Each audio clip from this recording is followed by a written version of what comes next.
देखो, जब आप एसवीपी को पढ़ते हो, सावित्रीबाई फुले को जब आप पढ़ते हो, तो हमको ये पता है कि हम क्यों पढ़ रहे हैं इनको। आपने कहा ना कि भाई एजुकेशनिस्ट हैं, सोशल रिफॉर्मर हैं, पोएट हैं, महिलाओं की शिक्षा के लिए काम किया, लेकिन हम किस पेपर के लिए पढ़ रहे हैं इनको? एथिक्स के लिए पढ़ रहे हैं। तो जब एथिक्स के लिए पढ़ रहे हैं, पहला, इक्वल एक्सेस टू एजुकेशन,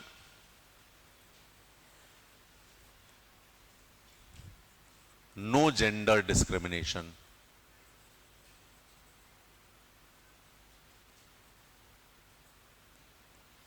ये पहला प्रिंसिपल है, फर्स्ट प्रिंसिपल। फर्स्ट प्रिंसिपल है ये, पीएलई होगा, फर्स्ट प्रिंसिपल, पहला सिद्धांत कि भाई सबके लिए शिक्षा तक समान पहुंच हो, किसी भी प्रकार का जेंडर डिस्क्रिमिनेशन ना हो। ठीक है?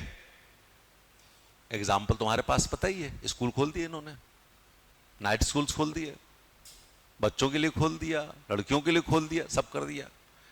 ठीक है? दूसरा प्रिंसिपल है इनका, सेकंड प्रिंसिपल, ये आप लिख सकते हो एथिकल प्रिंसिपल्स, लिख सकते हो ना। सेकंड प्रिंसिपल है इक्वालिटी एंड सोशल जस्टिस।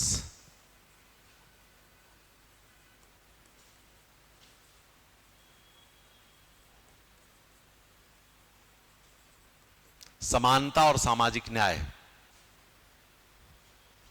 ठीक है? किसके लिए काम किया उन्होंने? अनुसूचित जातियों के उत्थान के लिए। किसके लिए काम किया उन्होंने? पिछड़ों के लिए, वंचितों के लिए, शोषितों के लिए, for schedule caste, for marginalise sections of the society, for backward caste, for poor people irrespective caste. ये ध्यान रखिएगा। और इसीलिए जब सत्य शोधक समाज बनाया ज्योतिबा फुले ने, तो उसके बाद इन्होंने सोशल जस्टिस के लिए और कास्ट बेस्ड डिस्क्रिमिनेशन को दूर करने के लिए काम किया।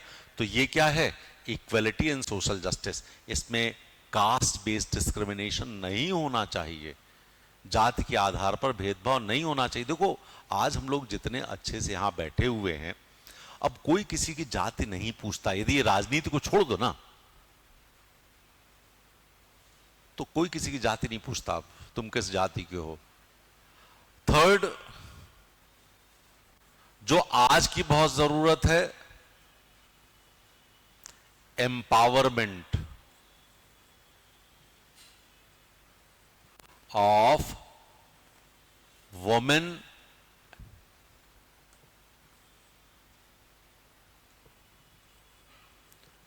And there dignity. महिलाओं का सशक्तिकरण और उनके सम्मान का भी सशक्तिकरण, ये उनका तीसरा सिद्धांत था। ठीक है? क्या किया इसके लिए उन्होंने? पब्लिक मीटिंग्स करती थी, बैठिए, आइए, बताइए क्या समस्या है, उसका सॉल्यूशन देती थी। आप सोचो, 1850-55 कोई काम कर रहा है। आप सोचो ना, 250 साल पहले की बात है। आज तुम इस पे सोच रहे हो। इन लोगों ने वो जो जागरूकता दी है ना, उसके फल तुम आज खा रहे हो। Fourth, protection of vulnerables and upholding. देखो, जब आप बात करते हो ना कि वल्नरेबल्स को बचाना और upholding human dignity,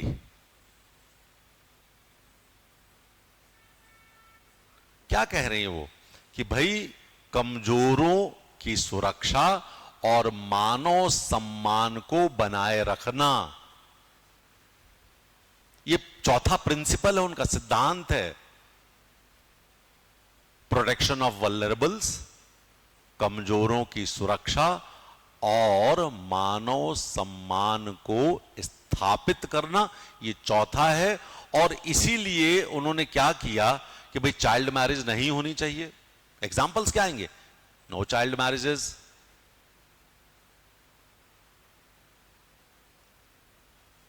dignity to widows, widow home शुरू किए, इन्फेंटिसाइड को रोका, फीमेल इन्फेंटिसाइड को, प्रमोटेड विडो रिमैरिजेस, विधवा पुनर्विवाह को आगे बढ़ाया। तो जो वल्नरेबल सेक्शन है उनका प्रोटेक्शन भी है और उनको आगे बढ़ाने की कोशिश भी है, ताकि मानवीय डिग्निटी, सम्मान बना रहे। ये चौथा प्रिंसिपल है उनका। ठीक है। पांचवा प्रिंसिपल है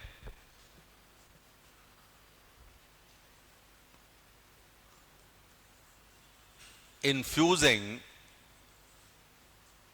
ह्यूमनिज्म, रेशनैलिटी। देखो शब्द तुम्हारे वही हैं, बस सिद्धांत के रूप में अब तुम लिख रहे हो। फिफ्थ प्रिंसिपल क्या है? Infusing humanism, rationality and secularism.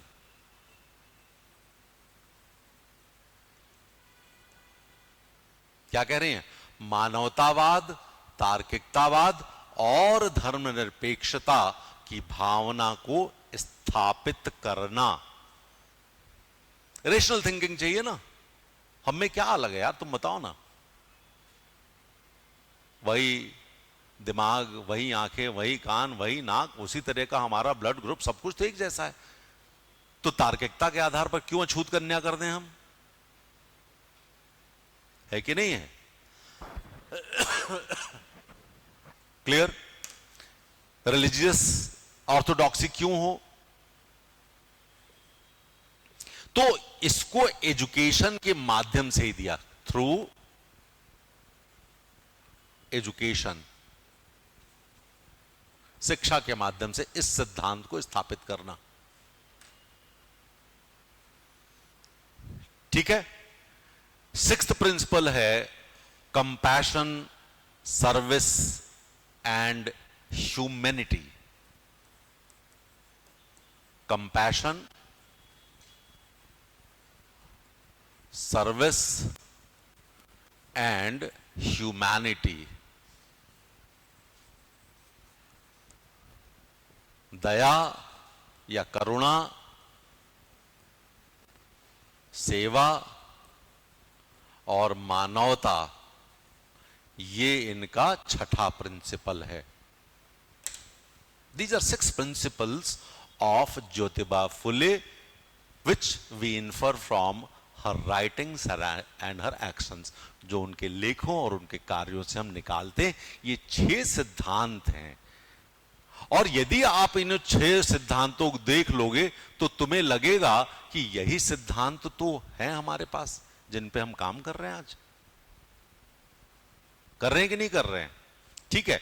तो जब कंपैशन, सर्विस और ह्यूमैनिटी थी, तो आप देखो ना, जब प्लेग फैला महाराष्ट्र में तो सब लोग घरों से भाग रहे थे, कोई सेवा करने के लिए तैयार नहीं था। तो ये घर घर में जाकर के गई और प्लेग के मरीजों की सेवा की इन्होंने। ये थी Savitribai Phule. This is compassion, this is करुणा।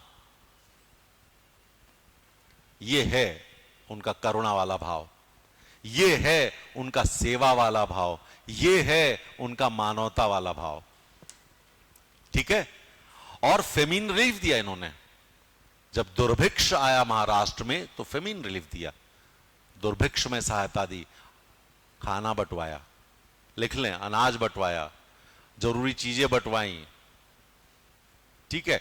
तो जब जब जरूरत पड़ी तब तब इन्होंने पूरे समाज के लोगों से कहा ये जरूरत का वक्त है, इस समय सबको खड़ा होना है। तो ये खड़ी हुई तो आसपास के बहुत सारे लोग खड़े हुए, इन्होंने झोली फैलाई, लोगों ने दिया कि आप दीजिए। ये हैं सावित्रीबाई फुले।